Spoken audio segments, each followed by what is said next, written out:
তাফসীর ইবনে কাসির সহ অসংখ্য তাফসীরের মধ্যে লেখা হয়েছে সবচেয়ে যেই সাহাবী বেশি হাদিস বর্ণনা করেছেন তার নাম হচ্ছে হযরত আবু হুরায়রা রাদিয়াল্লাহু তাআলা আনহু। এই সাহাবী হাদিস বর্ণনা করেন হযরত হুজুর আবু হুরায়রা রাদিয়াল্লাহু তাআলা আনহু। তিনি বলেন, দুনিয়ার মানুষেরা, আমি আবু হুরায়রা নিজে রাসূলুল্লাহর পিছনে এশার নামাজ জামাতে আদায় করলাম। এশার নামাজ জামাতে আদায় করার পরে আমি আবু হুরায়রা নবীজির কদম থেকে নবীজির খাদেম নবীজির কাছ থেকে আমি বিদায় নিয়ে গেলাম। এরপরে আমি রাস্তা যখন বাইর হয়ে গেলাম, আমি দেখতে পেলাম একজন ধনী মহিলা আমার কাছে আসলো, এসে বলছে, আবু হুরায়রা, তুমি তো একজন রাসূলুল্লাহর বিশিষ্ট সাহাবী, সব সময় নবীজির সাথে সময় কাটাও, আমার একটা বিষয়ের ফয়সালা তুমি করে দাও। সুবহানাল্লাহ। এই সর্বাধিক বর্ণনাকারী হাদিস বর্ণনাকারী সাহাবী আবু হুরায়রা রাদিয়াল্লাহু তাআলা আনহু। তিনি বলছেন, আমি মাত্রই নবীজির পিছনে এশার নামাজ আদায় করে রাস্তায় বাহির হয়ে গেলাম, বাড়িতে আসতেছি, এমন মুহূর্তে একজন ধনী মহিলা যার অনেক সম্পদ রয়েছে, সেই মহিলা আমার কাছে এসে বলছে, আবু হুরায়রা, তুমি তো নবীজির একজন প্রিয় সাহাবী, বিশিষ্ট সাহাবী, আমার একটা বিষয়ের ফয়সালা তুমি করে দাও। সুবহানাল্লাহ। হযরত আবু হুরায়রা রাদিয়াল্লাহু তাআলা আনহু তিনি বলেন, তুমি হচ্ছে বর্তমান সময়ের অনেক বড় ধনী মহিলা, তোমার আমি আবার কি ফয়সালা করতে পারি? হযরত আবু হুরায়রা রাদিয়াল্লাহু তাআলা আনহু তিনি যখন এই কথা বললেন, ওই মহিলাটি ডাক দিয়ে বললেন, আবু হুরায়রা, আজকে আমি কোনো সম্পদের হিসাব চাইতে আসি নাই, আজকে আমি কোনো দুনিয়ার কোনো ধরনের বিচার ফয়সালা জানাতে আসি নাই, বরং আমি আজকে আমার বিবেকের বিচার করতে এসেছি। সুবহানাল্লাহ। অন্য কোনো বিষয় নিয়ে আসে নাই, একটা গুরুত্বপূর্ণ বিষয় নিয়ে এসেছি। আবু হুরায়রা রাদিয়াল্লাহু তাআলা আনহু তিনি বলছেন, আপনার বিষয়টা কি, একটু খুলে বলুন। মহিলাটি বলছে, আবু হুরায়রা, আমি শয়তানের ধোকায় পড়ে, শয়তানের ওয়াসওয়াসায়, কুমন্ত্রণায় পড়ে আমি জিনাহের কাজ করে ফেলেছি। জোরে কর নাউজুবিল্লাহ, একটু জোরে বলেন নাউজুবিল্লাহ। মহিলাটি বলছে, আবু হুরায়রা, আমি যখন এই কাজটি করেছি নিজের বিবেক বুদ্ধি ছিল না, সব যেন হারিয়ে ফেলেছি, আমি পশুর মতো এই কাজটি করলাম। এরপরে আমার গর্ভের মধ্যে যে সন্তান আসলো, এই সন্তান ভূমিষ্ঠ হওয়ার সঙ্গে সঙ্গে দুনিয়ার কোনো মানুষ যেন আমাকে খারাপ না বলতে পারে, না বুঝতে পারে, এজন্য আমি তাকে জীবিত হত্যা করে ফেললাম। নাউজুবিল্লাহ। তাহলে অপরাধ কয়টা হলো? দুইটা। একটা হচ্ছে জেনা, যেটা জঘন্য অপরাধ, কবিরা গুনাহ, আরেকটি হচ্ছে মানুষ হত্যা, এটাও কোনো অংশে কম না, ঠিক কিনা বলেন?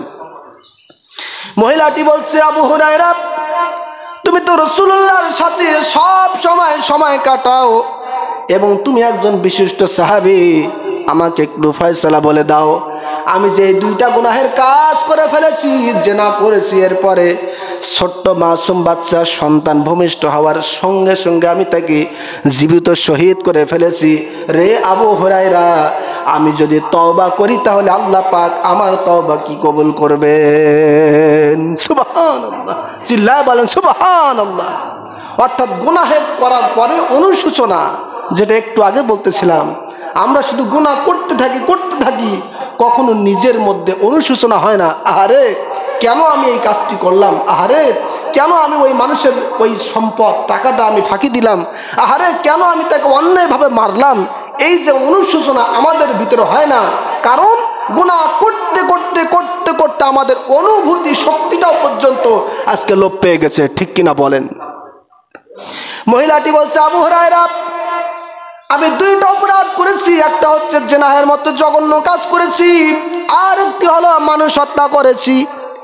এই দুইটা পাপ আমি করেছি রে আবু হুরায়রা, আমাকে একটু বলে দাও, আমি কি তওবা করলে আমার জীবনের গুনাহ কি মাফ হবে নাকি?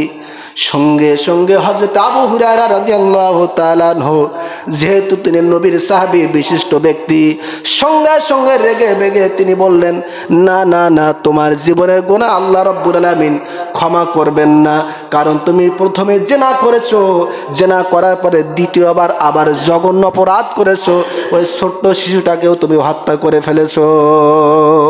নাউজুবিল্লাহ। তোমার তো অন্যায়ের ক্ষমা নেই, তওবা হবে না, এই কথা বলার সঙ্গে সঙ্গে তাফসীরের কিতাবগুলো প্রমাণ করে ওই মহিলাটি এত বেশি অনুতপ্ত হয়েছিল, আবু হুরায়রার এই ফয়সালা শোনার সঙ্গে সঙ্গে অজ্ঞান হয়ে বেহুশ হয়ে জমিনের মধ্যে পড়ে গেলেন। সুবহানাল্লাহ। রাসূলুল্লাহর এই প্রিয় সাহাবী হযরত আবু হুরায়রা তিনি চিন্তা করলেন, যেই ব্যক্তিটা ইন্তেকালের পরে জাহান্নামী হয়ে যাবে, জিনা করেছে আবার মানুষ হত্যা করেছে, তার জন্য তো মায়া করে কোনো লাভ নেই। তিনি চলে গেলেন, বাড়িতে চলে গেলেন। রাতের বেলায় তিনি শুয়ে শুয়ে চিন্তা করতেছেন, গবেষণা করতেছেন, মহিলাটি এত বড় পাপের কথা আমার কাছে বলল, আর আমি নিজেই সেটা সিদ্ধান্ত দিয়ে দিলাম, ফয়সালা করে দিলাম, কিন্তু আমাদের মাঝে তো আল্লাহর হাবিব বিদ্যমান ছিল।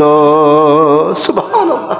আমি তো নবীকে বলি নাই, নবীকে বললে নবী এটা কি বলতো সেটা তো পরের হিসাব, নবীকে না বলাতেই আমি আগে থেকে সিদ্ধান্ত দিয়ে দিলাম, আরে আমার এটা ভুল হলো কিনা। সুবহানাল্লাহ। আবু হুরায়রা রাদিয়াল্লাহু তাআলা আনহু সকালবেলা ভোরবেলা ফজরের নামাজ আদায় করতে আসলেন।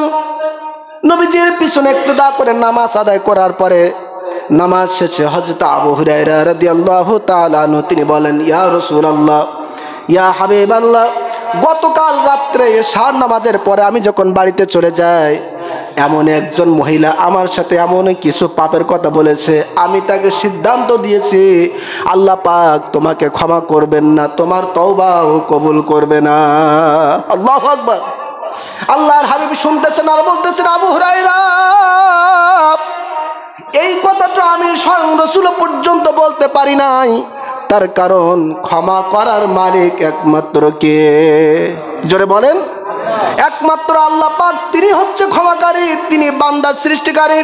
তিনি ইচ্ছা করলে বান্দা বান্দির পাহাড় পাহাড় সমপরিমাণ গুনাহগুলো মাফ করে দিতে পারেন। রে আবু হুরায়রা, তুমি এমন কথা কেন বললে? মহিলাকে কেন ফিরিয়ে দিলে? তুমি কি আল্লাহ রাব্বুল আলামিনের কোরআন কারীমের মধ্যে ওই আয়াত তুমি পড়ো নাই? আল্লাহ রাব্বুল আলামিন গুনাহগারদের জন্য আয়াত নাজিল করে বলেছেন, ওয়াল্লাযীনা লা ইয়াদউনা মা'আল্লাহি ইলাহান আখার ওয়া লা ইয়াকতুলুনান নাফসাল্লাতী হারামাল্লাহ।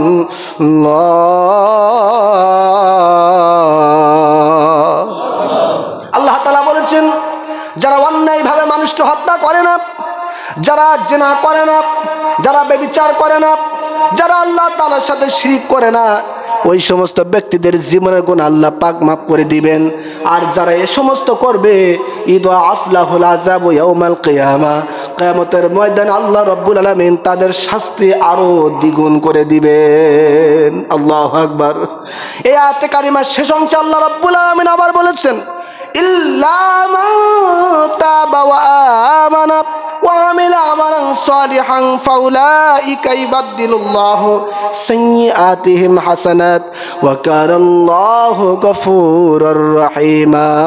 আল্লাহ তাআলা বলেন, যারা জিনা করেছে, মানুষ হত্যা করেছে, বড় বড় অন্যায়ের কাজগুলো করে ফেলেছে, দিন শেষে নিজের ভুলটা বুঝতে পেরে খাঁটি তওবা করেছে, ঈমান এনেছে, নেক আমল করেছে, আল্লাহ রাব্বুল আলামিন তাদের জীবনের গুনাহগুলোকে পরিবর্তন করে নেকি হিসাবে আল্লাহ রাব্বুল আলামিন দান করে দিবেন। সুবহানাল্লাহ। আবু হুরায়রা, তুমি কেন এমন সিদ্ধান্ত দিলে? ওই মহিলার ক্ষেত্রে সহ গোটা পৃথিবীর মানুষের গুনাহ মাপের ক্ষেত্রে আল্লাহ পাক তো কোরআনের মধ্যে এই আয়াত নাজিল করেছে, তুমি কি এই আয়াত পড়ো নাই? সুবহানাল্লাহ। হযরত হুজুর আবু হুরায়রা রাদিয়াল্লাহু তাআলা আনহু তিনি বলেন, আল্লাহর হাবিবের কাছ থেকে এই কথা শোনার সঙ্গে সঙ্গে আমি পাগলের মতো বাইর হয়ে গেলাম, আর ওই মহিলাটিকে খুঁজতে লাগলাম। এমনভাবে খুঁজতেছিলাম, গোটা আরবের মানুষেরা আমাকে যারা দেখেছে তারা আমাকে পাগল হিসাবে চিহ্নিত করেছে। সুবহানাল্লাহ। আমি যে একজন নবীদের বিশিষ্ট সাহাবী আবু হুরায়রা, আমি এমনভাবে মহিলাটিকে খুঁজতেছি, এমনভাবে তালাশ করেছি, মানুষ দেখে আমাকে পাগল বলেছে। সুবহানাল্লাহ। আমি এত বেশি উত্তেজিত হয়ে গেছিলাম মহিলাকে খোঁজার জন্য। সুবহানাল্লাহ। আবু হুরায়রা হুজুর রাহমাতুল্লাহি আলাইহি তিনি বলেন, আমি ওই মহিলাটিকে আরবের বিভিন্ন জায়গায় খুঁজতে খুঁজতে এক পর্যায়ে তাকে যখন পেয়ে গেলাম, যাওয়ার পরে আমি বললাম, রে মহিলা, তোমার জন্য সুসংবাদ রয়েছে। আল্লাহর হাবিবের কাছে তোমার বিষয়টা আমি উপস্থাপন করেছিলাম। নবীজি তোমার পাপের কথা শুনে, তোমার গুনাহের কথা শুনে আল্লাহ পাকের কোরআনের ওই আয়াত শুনিয়েছেন, যে আয়াত প্রমাণ করে হাজারো অসংখ্য অগণিত পাহাড় সমপরিমাণ গুনাহ করলেও খাঁটি তওবা করলে আল্লাহ রব্বুল আলামিন তার গুনাহগুলো মাফ করে দিবেন। সুবহানাল্লাহ। হাদিস প্রমাণ করে, তাফসীরের কিতাবগুলো প্রমাণ করে। আবু হুরায়রা হুজুর রাহমাতুল্লাহ আলাইহির এই কথা শোনার সঙ্গে সঙ্গে মহিলাটি মুচকি একটা হাসি দিলেন, দিল খুলে মন খুলে বললেন আলহামদুলিল্লাহ, আল্লাহু আকবার। মহিলাটি খুশি হয়ে, যেহেতু ধনী মহিলা আরবের বুকে, সঙ্গে সঙ্গে রসুলের কাছে তার বিশাল একটি বাগান ইসলামের জন্য সাদকা করে দিলেন, দান করে দিলেন। সুবহানাল্লাহ। এটা হচ্ছে তাওবা, খাঁটি তওবা। কি তওবা? জোরে বলেন। এই খাঁটি তওবা যদি আমরা সবাই করতে পারি, আল্লাহ পাক তিনি হচ্ছেন বান্দার গুনাহ মাফকারী। তিনি ইচ্ছা করলে সব কিছু ক্ষমা করে দিয়ে জাহান্নাম থেকে মুক্ত করে জান্নাতি করতে পারে কি পারে না? জোরে বলেন, পারে কি পারে না? আমাদেরকে আগে তওবা করতে হবে, তওবা জানতে হবে, বুঝতে হবে কিভাবে তওবা করলে পরে তওবা রক্ষা করতে হয়, এটাও আমাদের জানতে হবে। সম্মানিত হাজিরিন, রাসূল কারীম সাল্লাল্লাহু আলাইহি সাল্লাম তিনি বলেছেন, ওয়াল্লাহি ইন্নী লা আস্তাগফিরুল্লাহ ওয়া আতুবু ইলাইহি ফিল ইয়াউমি আকসারা মিন ৭০ মাররা। নবীজি বলেছেন, আমি নবীজি আল্লাহর কসম করে বলি, আমি দৈনিক প্রতিদিন ৭০ বার করে তওবা করি। সুবহানাল্লাহ। আমার নবীজির কোনো গুনাহ ছিল? কোনো পাপ ছিল? কোনো অপরাধ ছিল? তিনি হচ্ছে মাসুম, নিষ্পাপ, বেগুনাহ। তারপরেও তিনি নবীজি কিসের জন্য এত বেশি বেশি তওবা করতেন? এর উদ্দেশ্য হলো উম্মতকে শিক্ষা দেওয়া, যাতে আমি নবীর কোনো গুনাহ নেই, আমার কোনো অপরাধ নেই, আমি মাসুম, তারপরেও আমি নবীজি উম্মতকে শিক্ষা দেওয়ার জন্য দৈনিক ৭০ বার ১০০ বার করে তওবা করে থাকি। সুবহানাল্লাহ। সুতরাং সেই তওবা আমাদের করতে হবে। আজকে আমরা নামাজ শেষ করি, নামাজ পড়ি, নামাজ পড়ার সাথে সাথে মোনাজাত তো দূরের কথা, একটাবার তওবা করারও সময় আমাদের হয় না, ঠিক কিনা বলেন? তওবা আমাদের শিখতে হবে, তওবা করে অনুতপ্ত হতে হবে। ছোট্ট একটি তওবার কথা আপনাদেরকে বলে দেই, যেটা করলে পরে বুখারী শরীফের হাদিস প্রমাণ করে, ওই ব্যক্তিটি দিনের বেলা যদি ওই তওবাটা করে, দিনের বেলা মারা গেলে জান্নাতি হয়ে যাবে। সুবহানাল্লাহ। রাতের বেলা যদি ওই তওবাটা করে, রাতের বেলায় মারা গেলে ব্যক্তিটি জান্নাতি হয়ে যাবে। সুবহানাল্লাহ। সেই তওবা হলো সাইয়্যিদুল ইস্তিগফার, সাইয়্যিদুল ইস্তিগফার, যেটা আমরা অনেকেও করে থাকি ফজরের নামাজের পরে এবং মাগরিবের নামাজের পরে। এই সাইয়্যিদুল ইস্তিগফার হলো, আল্লাহুম্মা আনতা রাব্বি লা ইলাহা ইল্লা আনতা খালাকতানি ওয়া আনা আবদুকা ওয়া আনা আলা আহদিকা ওয়া ওয়াদিকা মাসতাতাতু আউযু বিকা মিন শাররি মা সানাতু আবুউ লাকা বিনি'মাতিকা আলাইয়া ওয়া আবুউ বিযামবি ফাগফিরলি ফাইন্নাহু লা ইয়াগফিরুয যুনুবা ইল্লা আনতা। বলেন সুবহানাল্লাহ। এই ছোট্ট একটি দোয়া সাইয়্যিদুল ইস্তিগফার কেউ যদি দিনের বেলা পড়ে, তাহলে ওই ব্যক্তিটি দিনের বেলা যদি মারা যায় আল্লাহ জান্নাতি হয়ে যাবে। সুবহানাল্লাহ। রাতের বেলা যদি আমল করে মাগরিবের নামাজের পরে, তাহলে ওই পুরা রাত্রের ভিতরে কোনো সময় যদি তার ইন্তেকাল হয়ে যায়, মারা যায়, তাহলে ওই ইস্তিগফার করার কারণে আল্লাহ রাব্বুল আলামিন তাকে জান্নাতি হিসেবে ঘোষণা করবেন। সুবহানাল্লাহ। এই ছোট্ট একটি তাওবা আমল আমরা শিখলাম, আমরা সবাই করতে রাজি আছি ইনশাআল্লাহ? বলেন ইনশাআল্লাহ। আমাদের বাড়িতে বিভিন্নভাবে ছোট ছোট নামাজ শিক্ষা আছে না? এই ছোট ছোট নামাজ শিক্ষার ভিতরেও এই ছোট্ট সাইয়্যিদুল ইস্তিগফার দোয়াটা রয়েছে। আমরা যারা পড়তে জানি আমরা অবশ্যই এগুলো বাহির করে আমরা পড়ার চেষ্টা করব। আল্লাহ রাব্বুল আলামিন যেন আমাদের প্রত্যেকে খাঁটি তওবা করার তৌফিক দান করেন। বলেন আল্লাহুম্মা আমিন।